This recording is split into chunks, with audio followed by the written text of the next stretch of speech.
Breaking news. Tony Brown set to be named Springboks' new attack coach.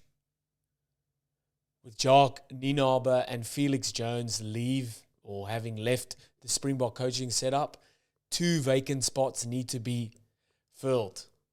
Nienaber obviously gone to Leinster. Felix Jones has taken up a role in England or with RFU. And it looks like Rossi has weaseled his way in to bring real Tony Brown in as attack coach. I do feel sorry for some local coaches, but who knows, man? We never know what Rossi has up his sleeve. So, getting into it, according to the RAPPORT, Afrikaans newspaper in South Africa, reported that Tony Brown set to be named as early as this week the new Springboks attack coach. So looking at the Planet Rugby article, former All Blacks fly-half and Highlanders head coach Tony Brown could be unveiled as part of the Springboks' new look coaching staff, according to a report in the South African media, which is the RAPPORT. So just looking at it quickly, the reputable Afrikaans newspaper RAPPORT has reported that Brown is set to be named as the Boks' new attack coach as early as this week. The 49-year-old who's represented Highlanders at Super Rugby level between 96 and 2011, and he played for Sharks and Stormers as well. So he does love South Africa for a little bit. 18 tests for New Zealand. He's obviously had an illustrious coaching career as well. Was the Highlanders head coach in 2021 and 22. He's worked as the assistant coach there as well. Just looking through a few bits of that. Brown was also part of the Sunwolves coaching staff in the Super Rugby and worked under Japan head coach Jamie Joseph at the Rugby World Cup in France last year. However, Joseph, who is also a former Highlanders head coach, returned to them to take up the role as head of rugby after the World Cup, with former Wallabies and England boss Eddie Jones taking over charge of the Brave Blossoms.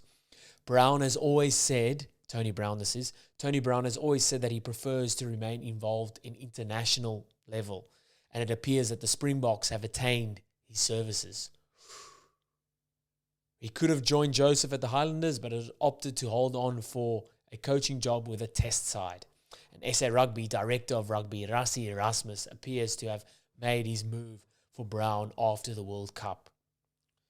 So like I said, Nienaber and Felix Jones have left their roles with the Springboks. So there's 2 spots that need to be filled. So 2 vacancies, 2 amongst the Boks backroom staff, and according to RAPPORT, ex-Islander Island hooker Jerry Flannery is in line to be appointed as the current world champions defense coach.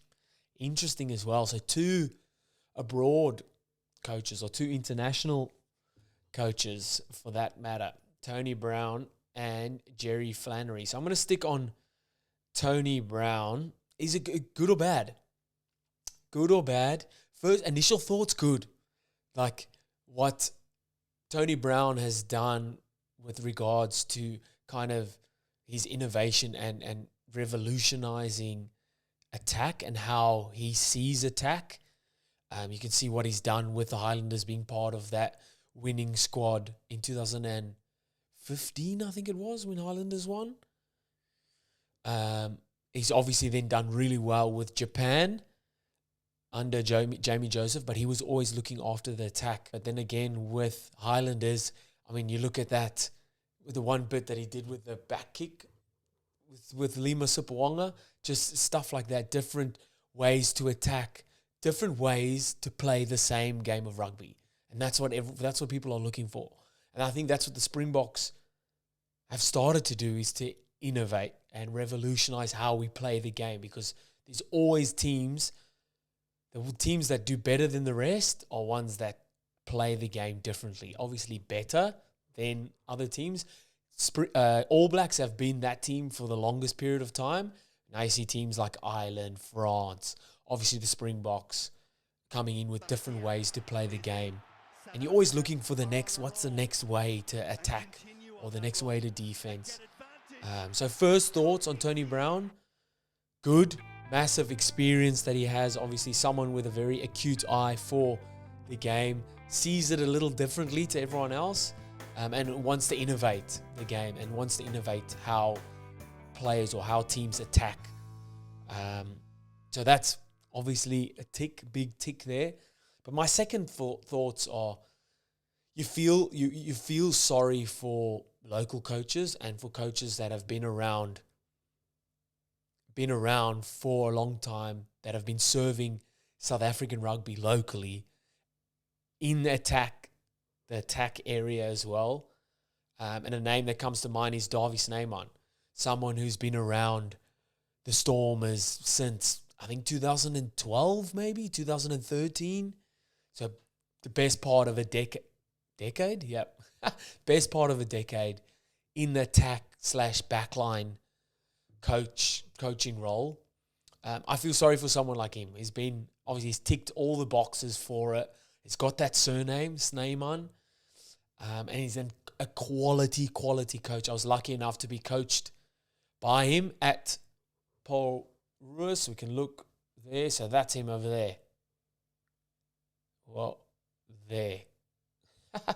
One of the coaching staff there. Absolute quality coach. So you feel sorry for him. You obviously don't know what the ins and outs about it are, but you feel sorry for someone like Davie Snyman, who's coached locally for, like I said, the best part of a decade, coaching Super Rugby, coaching now in the URC, the Champions Cup. What more does someone like him need to do? Otherwise, I mean, great for SA Rugby. I feel like Tony Brown coaching some of the young talent, the young new crop of Springboks coming through. Yes, it'll be predominantly with the backline because you're attacking the backline, but working with the forwards as well, because I'm guessing it'll cover their whole attack. So that's integrating forwards and backs, that interplay. I think that's something the Springboks can work on, something they can add to their style of play. Imagine just adding that to their style of play. Obviously very forward-dominated, strong, physical, but then adding a little sleight of hand pass out the back. Frans Malherbe, little tip on. Kitsoff, little tip on. Peter Steph de Toy, dummy, or little footwork before contact. Could be nice.